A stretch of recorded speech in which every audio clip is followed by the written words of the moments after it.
We'll try to keep this in English because we have some international guests here. So hope that is okay. Yeah. And today's agenda is three things. First, we're going to talk about, okay, so what happens when you try to get a company of scale going with Agile, real world safe, as we call it. And then we're going to do a little session about architecture. Right, so how do you use Agile architecture? And I think that's going to be the big session. And finally, we're going to have a small Q&A session. So please, all the difficult questions, make sure you think about them, because here's a great opportunity to ask them.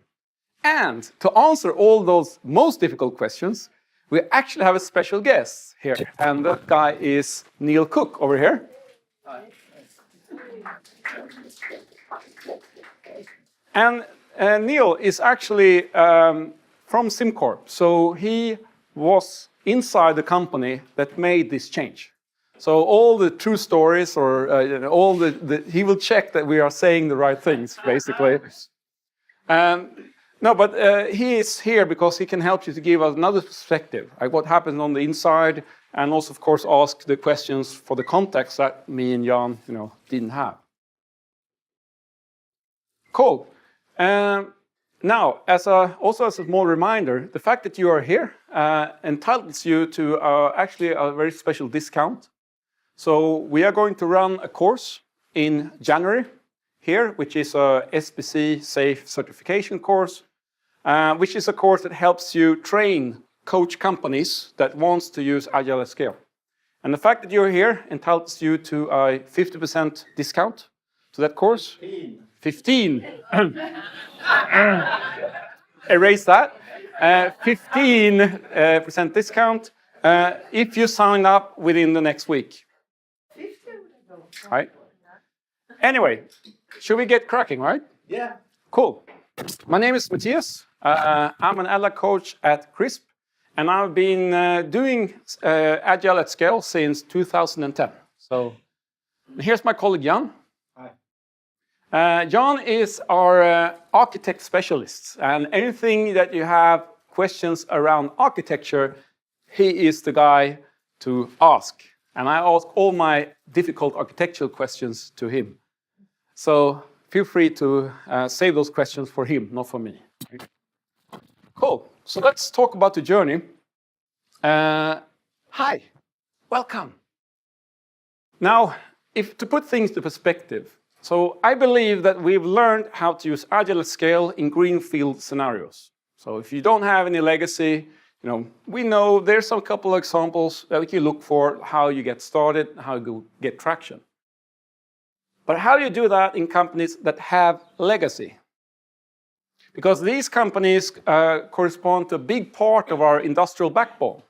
And getting them competitive is an equal important challenge as the new startup companies. That's why I think this story is interesting. You can pick learnings from it. So, the story that I'm going to talk about is about a company called SimCorp. And SimCorp is a vendor and provider for financial asset management solutions.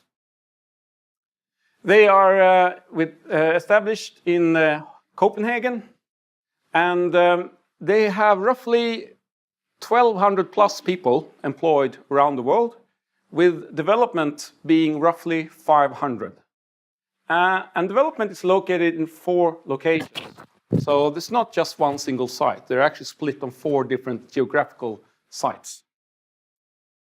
Now, something you might not know about SimCorp is that they're actually fairly good in what they do. So starting off in the 70s, they actually have managed to become one of the top providers of financial asset management solutions within some of the biggest asset management companies worldwide. So they know what they're doing. That's the starting point. And they have some actually really skilled people within the organization that knows about how to deal with financial instruments. So that's a benefit when you get started on a journey like this, because they know the industry that they're in. So, but what's the challenge then? Well, being part of this, they've established a really good growth curve over the years. And now they're starting to see that this is hard to sustain. They are starting to see that it provides some challenges into their infrastructure, their ability to attract people, to continue to grow, and the way to just run operations within the company. So one of the challenges, if you take on the CTO hat or the CEO hat, would be how can we sustain growth at this rate? Because we've been good at what we do, but how can we keep that up? So that was actually one of the questions that led SimCorp to start thinking about Agile. And the starting point was they had a few seeds, few teams that had run Agile as experiments, but overall in the company, they were doing it in a traditional plan-driven approach. So that was starting from a very early starting point in the Agile journey. So when I talk about SAFe, I'm not going to run it through. I expect you to be able to cover most of this online, read it through. But a couple of important concepts. So when you present a picture like this to someone, you can get a bunch of different reactions based on where you come from. You can have Agile people that go and scream and what is this? Then you can get another reaction from senior managers who actually says, seems like someone actually paid some thought in how you do this. So maybe this is worth taking a look at. And then our perspective, when we look at this, is, okay, there are actually some useful patterns within SAFe. I mean, if we can make the choice of which ones that we want to get started with and use, as long as that, then what's the big deal, right? That can be useful. And from SimCorp's perspective, making a big change like this was not something that was made easily. If you do this wrong, there's quite big potential impacts that might happen. So the fact that actually this has been field tested or at least tried out was one of the keys why they actually were able to make that jump, basically. All right. One of the concepts within SAFe is there are 3 different levels through which you work.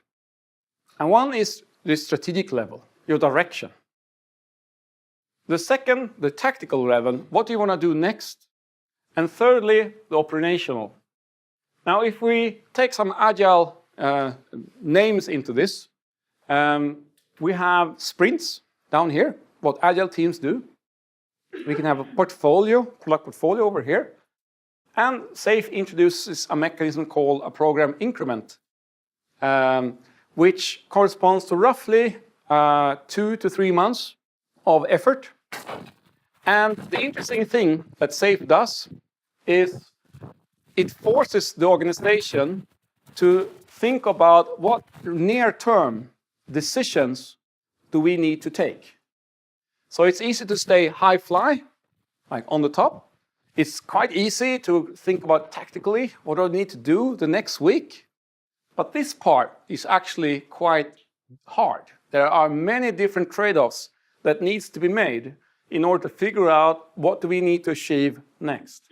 And what SAFe does is it forces the organization to train them to start thinking about what are the tactical decisions, both on the business side, but also on the technology side and architectural side. So it trains us to think of where do we want to get next? Not what's the grand vision, but really what is the next step. So feel free to grab a chair. There's some chairs in the next room, right? Now, one challenge when you get started with this is that it can be really hard to figure out where do you get started. And when we joined SimCorp, they had a small transformation team that's been thinking about this for some while, and they were really hard for them to find traction. So where do you want to get started? And this picture here shows an early workshop that we did that you can see that there's actually many diverging opinions even within that team of where do we start. I mean, we can start with the changing the process. We start with changing the organization, updating our roles, get our continuous integration going. There's many different paths you can take. And this represents a very tricky balance for someone that wants to do change, like someone in a transition team. Because if you change too little, and if you are too slow, then status quo will just eat you up.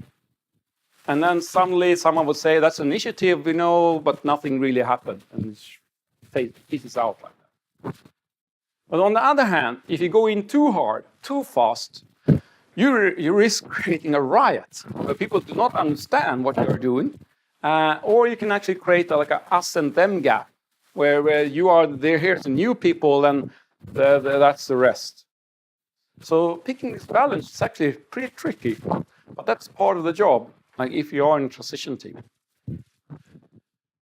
And another part of the trouble is, no matter where you pull, there's a lot of other things that just keeps coming up. Like if I start with technology, organization will come up. If I start with organization, architecture will start show up. So this led the transition team to, at this point, to consider, let's just do this in one big bang. Because it seems like we need to move all these strings at the same time. And what happened is that we were able to actually agree on like what will be the next step that did not materialize as one big bang. And that was really the starting point for this journey. And one of the steps we did really soon in the beginning was that we tried to train the managers that they had in lean and agile principles. So try to understand what is it that makes this work underneath the shiny surface. And here's my colleague Jan holding up a small ball, which is part of an exercise for training managers in to understand flow thinking. And as every time you want someone to do it, well, it turns out that the manager might do something else. There's a lot of interesting creations being made over this 2 days workshop. But on a more serious note, training is actually really useful at this point because it helps people think. Understand why are we heading in this direction? And what would it mean? It provides the organization with a shared language that is immensely helpful moving on. If I mention a principle, then everyone can cite and understand what that principle meant because they can refer to an exercise or a real experience that they had. But also it trains management to see, might get a different perspective of how things work, which they might not have when they started. So it gives them a set of glasses. They might be new. And one example of these perspectives that you are giving managers, now assume that you do releases, for example, once a year or twice a year. What might be invisible to everyone is the journey to get into and out of that release. So if I would track the journey, and this is a really, really rough approximation that we did really early on, what is the journey of an idea as it moves through and becomes reality by there, from idea to package and deliver here. So when we look at this, we can say approximately, and this was a really rough estimation, 2.5 years from start to finish. Now, another interesting observation, if you look at this, is the actual coding or the actual creating it corresponds to 2 months. So what's happening the rest of the time? Where is the rest? And if you look at this, there are a couple of different components, but one of these components is waiting time. The time where things just stands on a shelf and waits. And what's the trouble with that? Well, when things are just waiting, they grow old. And you might need to redo it. So this causes rework. This was not what I expected. Can you please go and redo it? No, this doesn't work without integration. Can you please redeploy it? And these cycles are generally invisible because we don't look for them. And a question I think all organizations should ask themselves is, hey, we have managers on all levels, but who is responsible for keeping waiting time low? Who is that? Who in the management team has that hat? Who keeps track on this? And generally, this is no one's responsibility, really, which can be one reason why no one pays attention. The interesting thing is this also shows a huge opportunity. Because obviously, if you calculate the value-added time here, you can see that we can squeeze down, we can improve the time to market by just reducing all the waiting time here. That's cheap benefit. So, one of the early steps that we tried to take was, let's create an example. Let's get one value stream out so people can learn from that. And how do you find value streams? Well, what you look for is points of exchange between your organization and different stakeholders. So if you take a gas station as an example, a gas station might have different customer segmentation. Consumers, rental cars, truck drivers, or it actually might have a collaboration with a next door burger joint. And the way to find the value streams is look for the changes of values that happens between you and the different customer segments. So rental car company, they exchange cars for hire for money. Consumers, petrol for money. And next door burger joint might not do a money exchange, but get potential customers for availability of food. And in this way, you can start to see the start points of your value stream. Once you figure this out, there's another dimension to pay attention to, which is now and future. Because this gas station might exist as it is right now, but what if we speed up 2 years, 5 years into the future? Will it still look the same? Probably not. So maybe that is a clue to figure out, that are there more value streams here? Is it something we need to do about electrification, for example? So with this information, we actually made a choice, and we got started with the first value stream. And that value stream was called middle office, which is targeting portfolio and risk management people within financial institutions. And we got that going really quickly, just to learn. And what in the picture here, you're seeing an actual big room planning event, which is kind of like a core part of SAFE. Where you get all the different teams in one room, you get the business people into that room, you try to make a prioritization list of what's important, and you figure out what are the different paths to realize this. What do we need to do to get this thing out through the door? And a good thing that happened was almost by accident, was that we ran the first big room planning inside the company. So here we are in the canteen, basically, and all the other people are working on different floors in the same building. What we didn't realize was that that actually created a good example which triggered other people to spawn some interest. What are these guys doing? Why are they wearing hats? What's this stuff on the wall? And what are the things that are happening? So it spawned a little bit of interest where other people learned that, hey, I'll go and talk to that guy over there and learn what they were doing. So it helped us spawn a little bit of interest inside the company. If they can do it, maybe so can we. So it's a starting point to creating a momentum. Now, one thing that actually happened quite early, as soon as we got the first value stream and release train going, was management actually made a decision to drop time reporting. I thought that was actually pretty brave. And it gave a really strong signal to the people that work there saying, no, we actually take this seriously. We are trying our best to help you out, getting value-added time, spending your time in creating value, and not just reporting things. So this didn't mean that we'd lost transparency on what we were doing, but it meant that we were figuring that out in a different way, not by tracking hours per person, but maybe look at the distribution of epics across teams in a PI, for example. So here's an interesting change pattern. Right? If you have the possibility to exchange information that requires a lot of energy to capture is something that's easily captured, make that trade. So when you get reports, understand what decisions you're trying to drive, and if there's an easy way to get the background material to drive the decision, do it. And that's actually what we did with time reporting. So it didn't mean we lost transparency in what we were doing. It just meant we tried to figure that out in an easier way.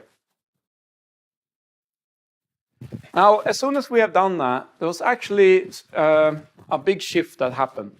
And that was the shift into a team organization.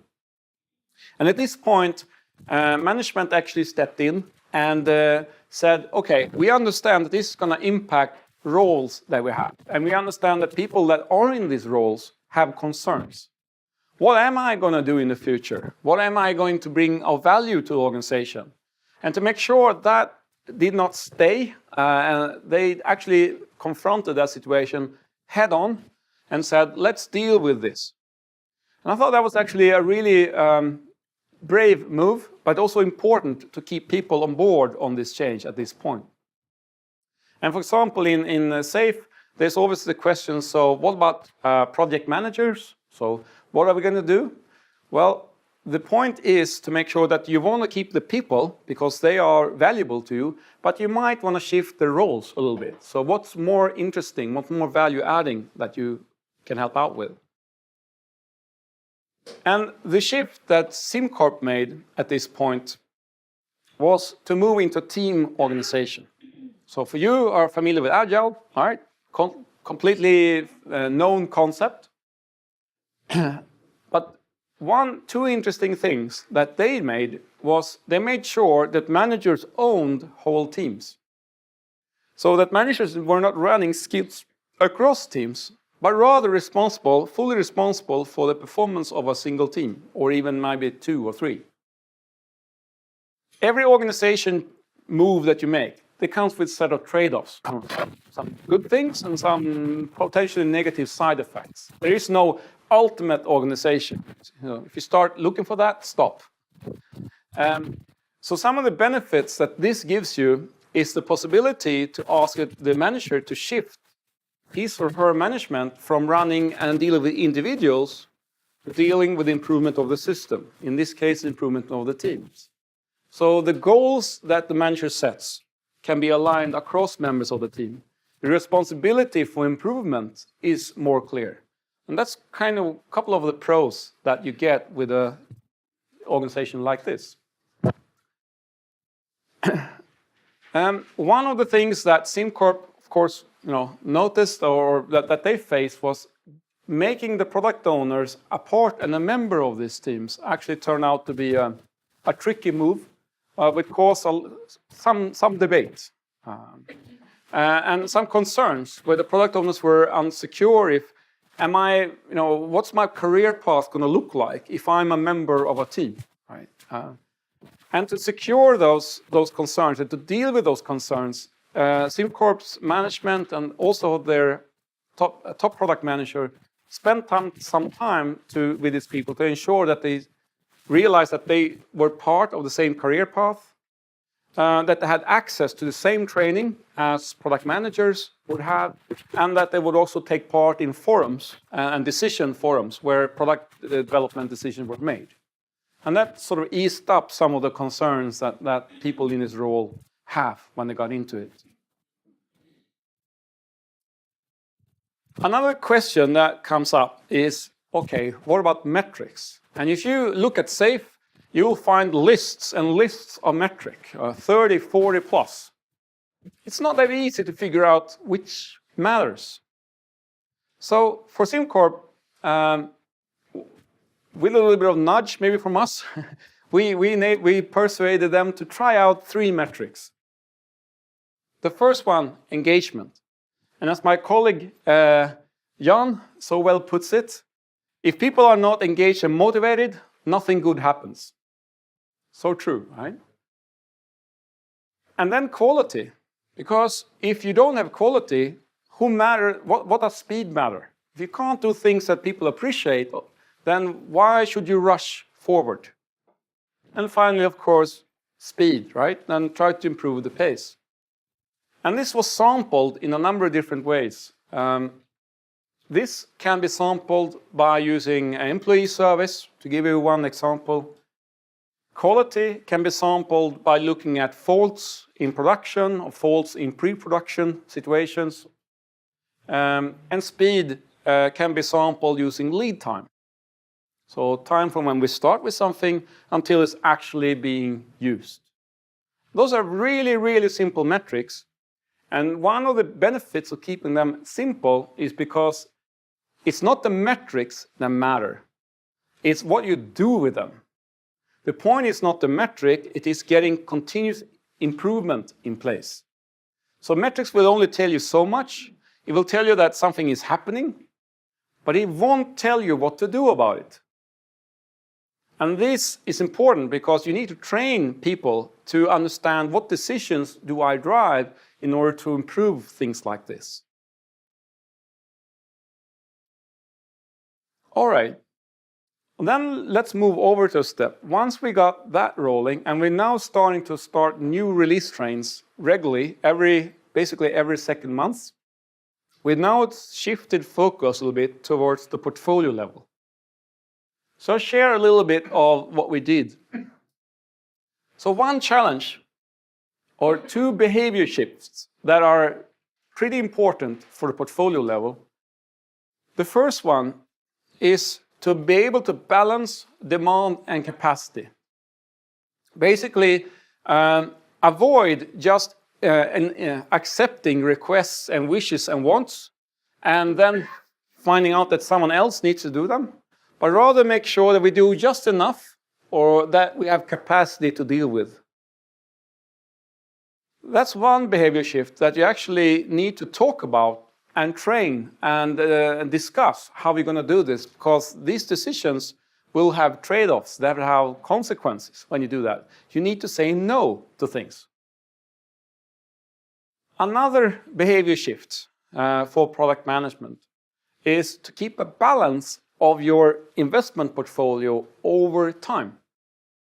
To resist the temptation to just go for the short-term value, maybe the features that you can sell quickly to customers, make sure there's a balance here.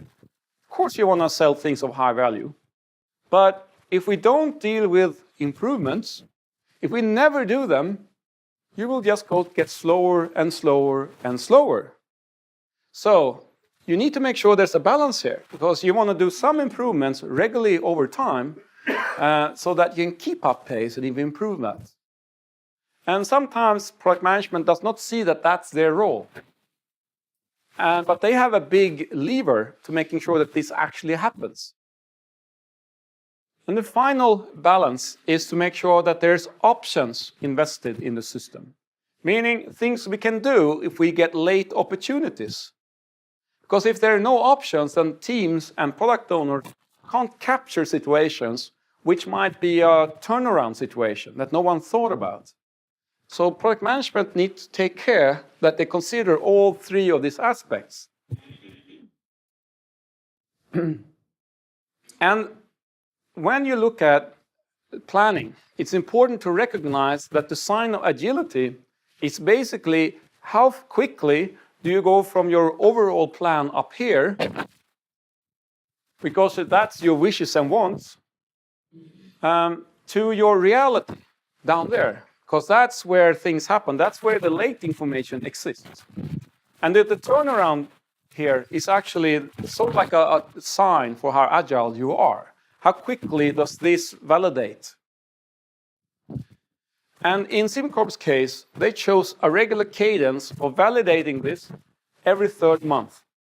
So every third month, they validated their portfolio and checked it towards the reality.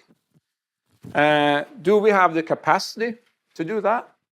Is this the most valuable thing we should be doing? Can we deliver this regarding the different bottlenecks that we have? And they make sure that made that as a regular cadence every third month. And here you see some of the product managers around the world, flying in, and actually have a conversation creating this portfolio roadmap together. And over here on the wall, not visible right now, is actually a list of all the different opportunities that exist. And I can tell you that list is far bigger than the capacity and reality that we have over here. So one of the difficult conversations that they need to have is what's most valuable for us to do. And that was, they said as a response afterwards, this is the first time we started to have this conversation as a team. Before we had as individuals, but now we went out from this room as a team knowing, and so we can defend and what to all the different value streams, and there's 8 of them. Why are we doing these things? To give you an idea of what the layout looks like, and this is just one simple example. You can have a roadmap that looks different. So in the vertical columns, we kept the different product increments. So this corresponds to a 2-month cycle, roughly. On the horizontal rows, we kept the different release trains. And then we populated this with the different themes or initiatives that we wanted to do. So the different coloring here corresponds to, okay, so yellow here is one epic, blue another. And if we look at this, we can actually see dependencies before they hit us. So if you look at the yellow epic here, you can see release train D needs to do some things, right? Then they need to get some help from release train E and also release train A. So if these things don't run together, there will be trouble.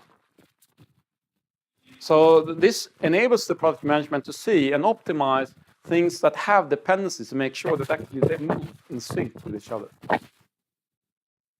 Now, vertically, we actually try to sum up and compare, all right, given these epics, what is the planned capacity that this corresponds to? So what's the number of teams that we have? What's the real capacity that this corresponds to? So that's basically numbers that we had when we went into the workshop. We knew roughly how many teams we had. You'll see a delta. Oh, darn. This might be more than we thought. Now here comes our ingenuity. What are we going to do about this? Of course, there are some different options here. We can choose not to do some of these epics. We can choose to maybe scale them down so they actually correspond to our capacity. Or we can actually, if it's far ahead in the future, make a bet to say maybe we can create a new team to make sure we can deal with the situation if it's far ahead in the future. It might not be something you do every month, not even every 6 months, but a year ahead, you have the option to maybe add another team to an organization as an option. The interesting thing is that this creates some really interesting conversation about what should we do with the situation. And that's what you try to clear. How do we solve this situation instead of just dodging it, right?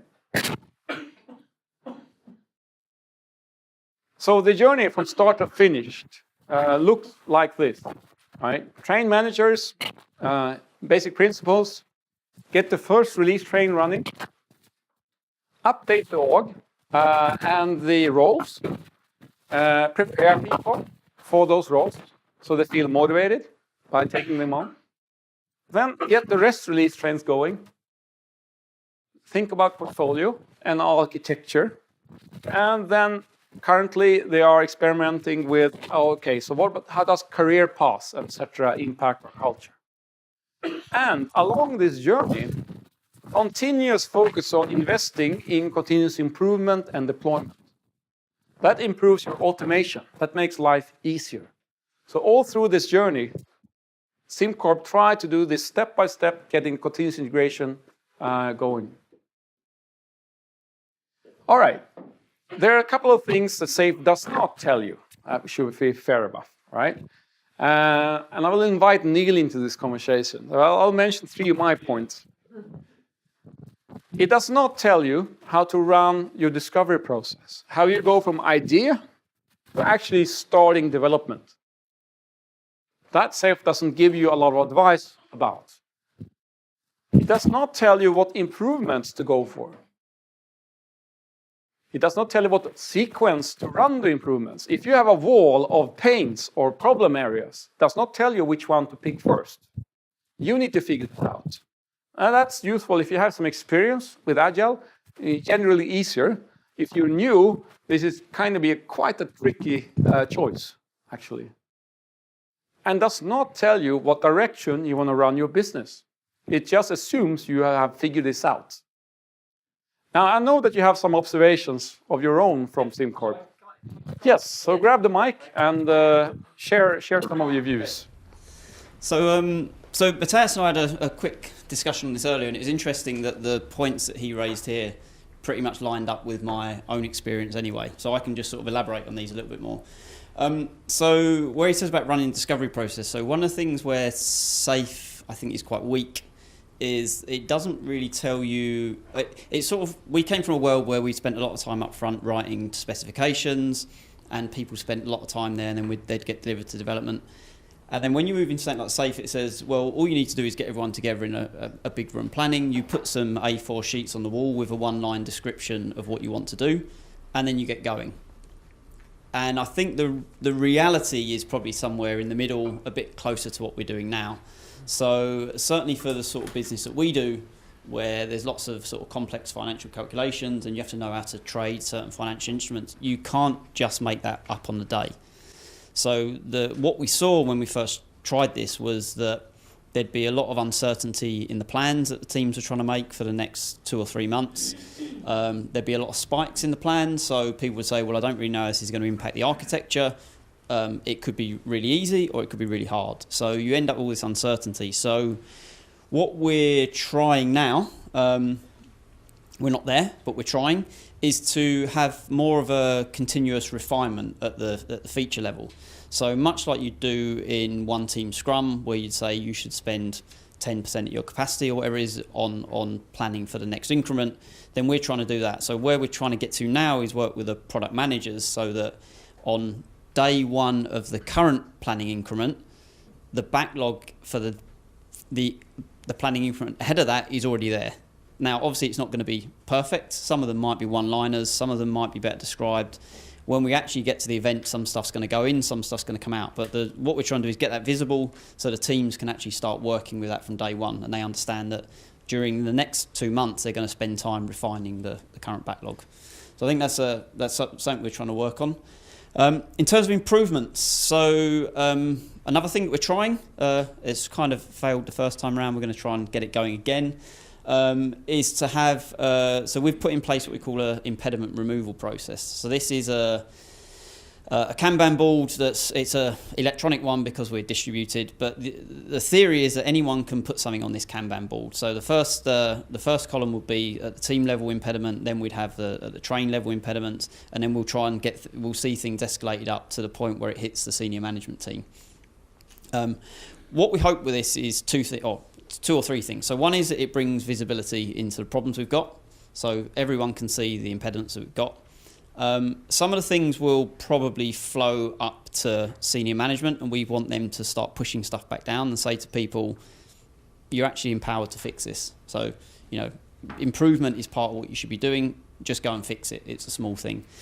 And then obviously there's going to be the bigger sort of organisational impediments. And then really what we want the senior management then is to take decisions on saying, this is the thing we want to focus on. This is what we're going to fund.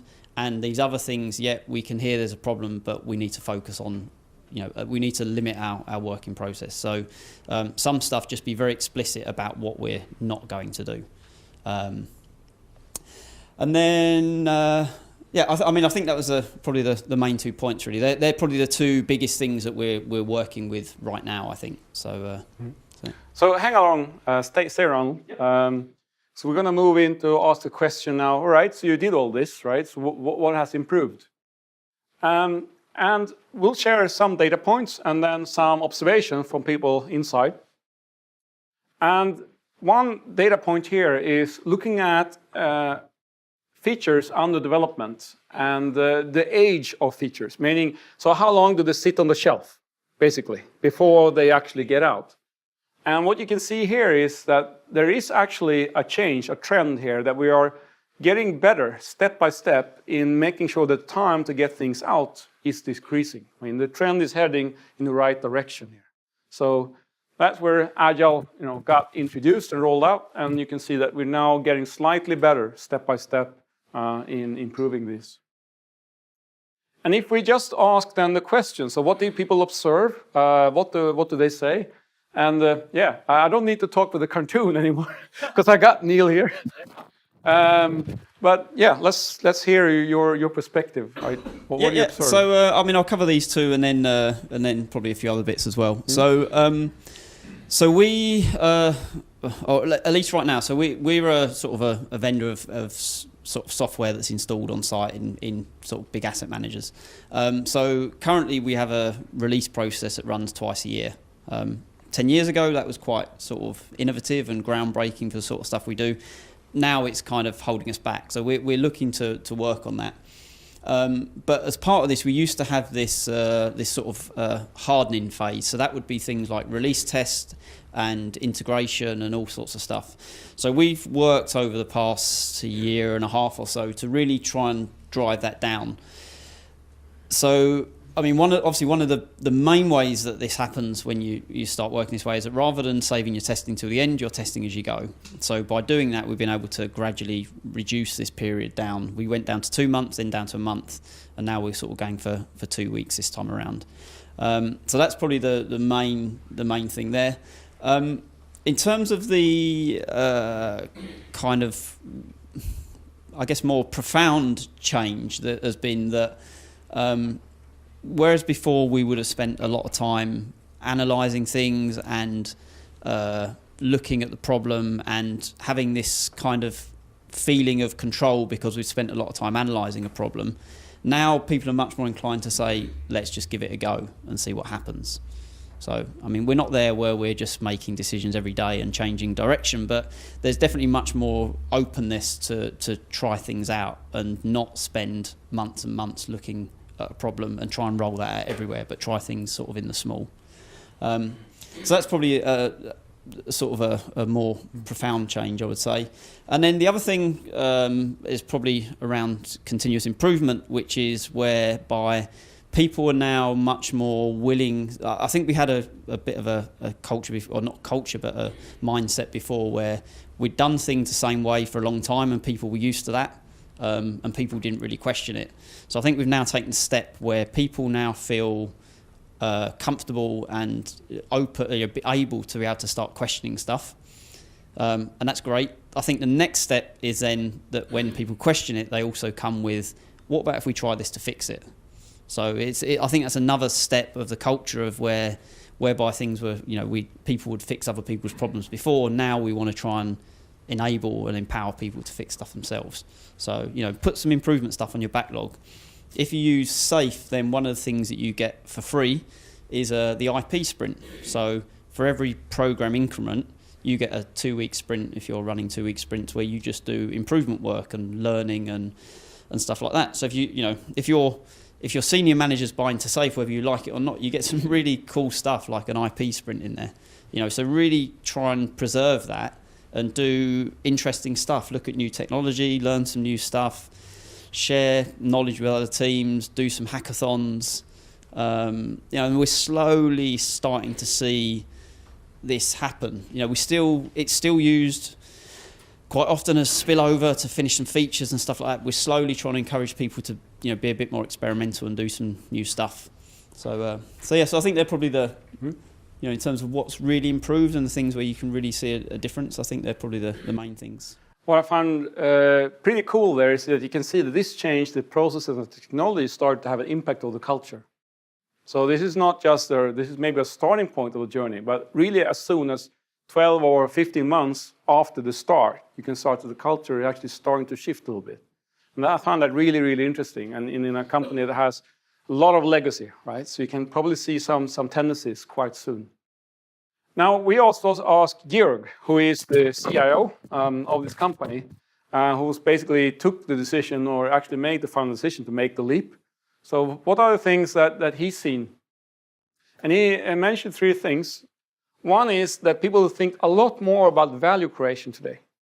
So before, it was thinking, here's a spec, I'll just go do it. But now they are questioning, so what is the value in this? Why does this make sense? And they are paying more attention to contribute with different solutions. So what are the other paths that we couldn't see? And they think about this, and there are some examples already where they actually had triggered simpler ways to get to the endpoint than they first thought. He also mentioned that it's a lot easier to do hiring today. Right? Hiring goes both faster and it's a little bit easier. It was quite difficult back in the days. And another interesting observation is that the pace that we actually were able within a product development organization to make this change, basically 13 months from start to finish, has created more trust to the outside organization, the organization outside the product development area, where the product development now have more freedom, actually, a little bit more maneuverability. And I found that that's also a really good sign. And of course, this is a learning journey. There's always some next steps. And some examples of what SimCorp is experimenting with or trying at a small scale is Agile contracting, which is extending the value of Agile all the way up the value chain towards the customers so that they can reap the benefits of these quick innovation loops. And also some experimentation about how career paths should be changed and reward systems should be changed to fuel a more agile culture. Very early experiments still, but looking forward to see how this will unfold.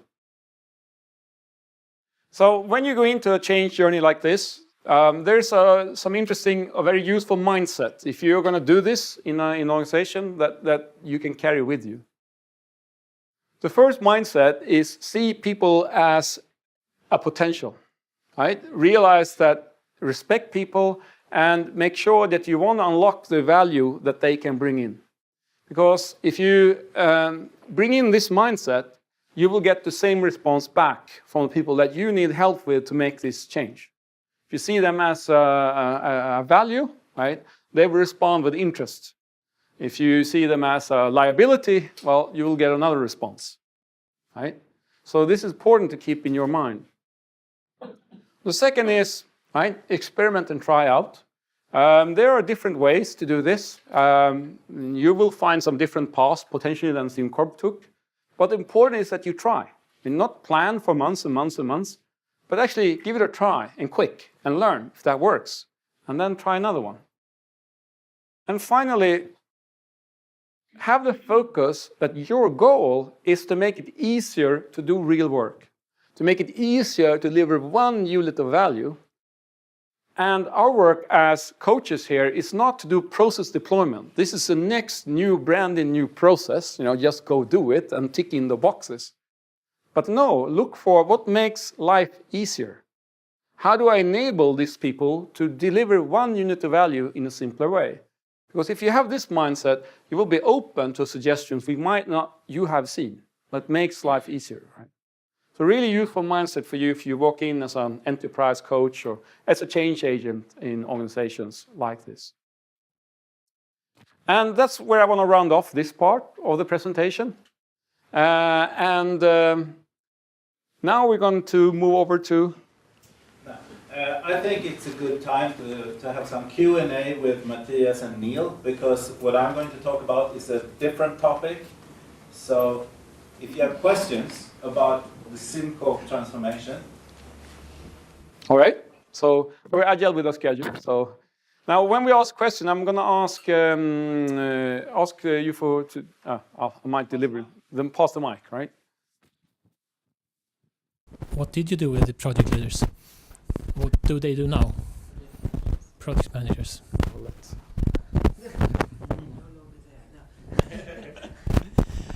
So some of them moved into Scrum Master roles. So I think in some ways that's kind of a natural transition, but obviously it's a different way of doing things. Some are So it's only really the sort of development part of our organisation that's gone through this at the moment. So we've still got obviously interfaces out to sales and marketing and HR and lots of other bits of the organisation that are still working as they always have. IT, like a sort of corporate IT, not our sort of development side of it. So so some have gone into Scrum Master roles. Some are actually working as more sort of traditional project managers on those boundaries and working with those people at the interfaces. So that's probably the two main kind of roles, or the two main things that people have gone into. And really what the ones working with those people at the boundaries is trying to put new working relationships in place and make sure that kind of their needs servicing the market and the clients are met while still working towards what we've got, and then hopefully trying to turn some of those organisations into being a bit more agile. So one of our consultancy teams who are based in London, they asked me to do a couple of weeks back an introduction to Agile. And so these are the guys that are out there actually implementing the system at clients who still use traditional ways.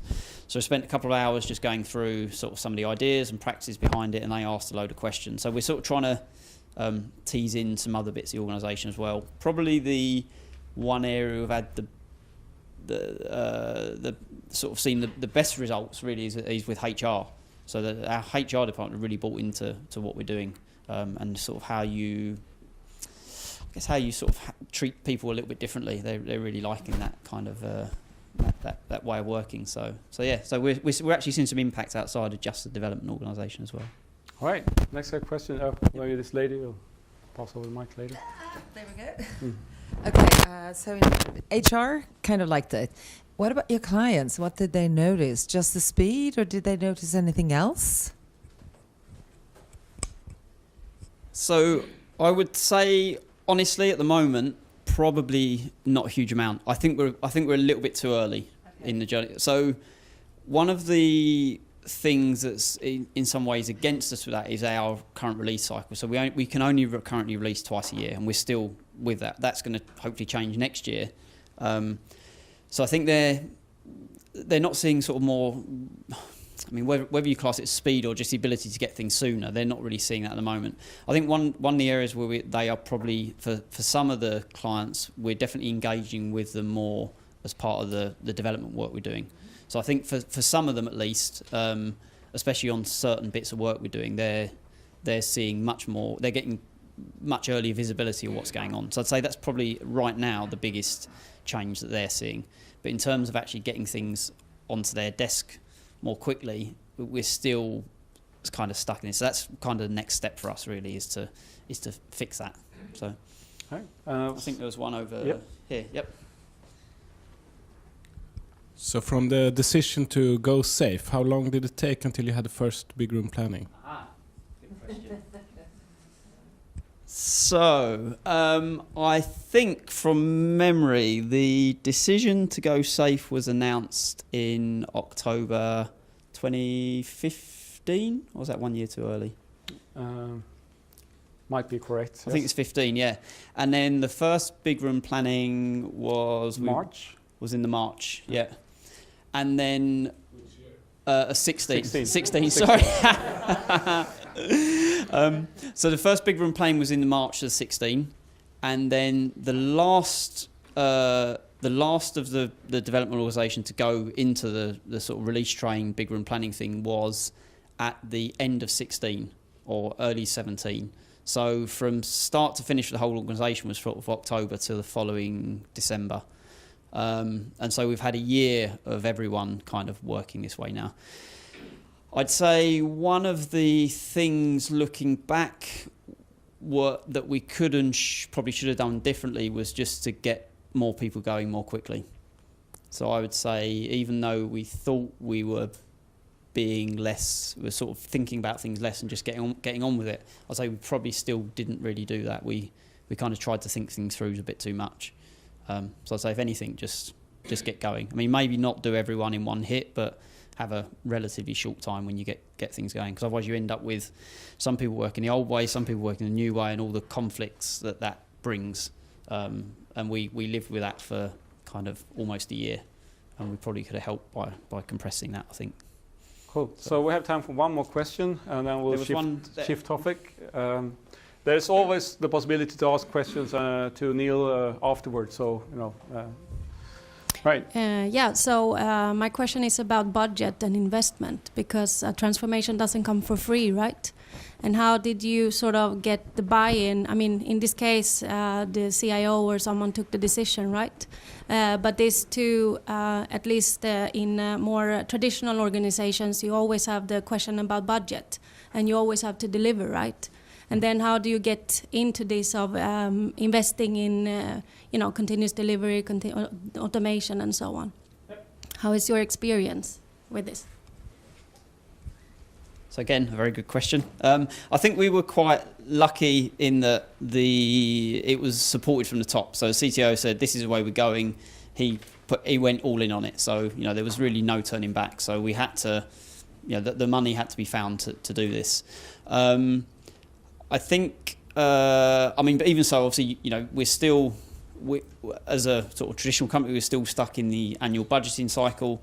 So that starts to hit you. That's something we'd ideally, if we could, would like to start to resolve and not have people having to plan a year ahead because some of the things that happened was there was a budget made, and then obviously a load of stuff came up that we never expected, and then we couldn't fund some of those improvements that we needed, or we had to stop doing something else. So I don't think there's a good answer. I think the main thing is that we had the support from the top from the start. So a decent pot of money was made available to make this happen.